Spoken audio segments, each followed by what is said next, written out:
গাইয়া রে গুন গুন গুন গুন পরা গান গাইয়া রে কিরে নাচতে নাচতে আসতেছিস, ঘটনাটা কি? তোকে এত হঠাৎ করে খুশি খুশি লাগতেছে কেন? আরে বড়া খুশি খুশি লাগবে না, জীবনে প্রথমবার ভোট দিব। ভোট দিবি ভালো কথা, তো এত খুশি?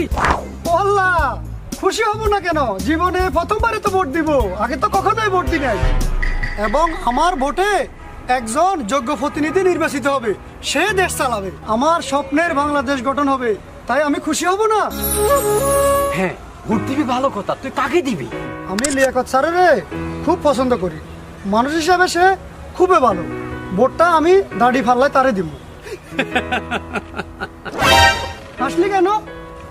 আরে হাসছি এই জন্যই, ফেনীর 2 আসনে দাড়িপাল্লার ভোট তো আর হচ্ছে না। কেন? সামনের নির্বাচনকে কেন্দ্র করে জুলাইয়ের অতন্ত্র প্রহরীরা এবং রাষ্ট্র সংস্কার আন্দোলনের 12টি দল মিলে একটি জোট হয়েছে, আর সেই জোটে জামাত সহ 12টি দল রয়েছে। তাই জোটের সিদ্ধান্ত অনুযায়ী অধ্যাপক লিয়াকত আলী ভূঁইয়া সাহেবের জায়গায় জোটের প্রার্থী হয়েছেন এবি পার্টির মজিবুর রহমান মঞ্জু ভাই। তাহলে তো সমস্যা নেই। উনার মার্কাটা কি? ওনার মার্কা হচ্ছে ইগো।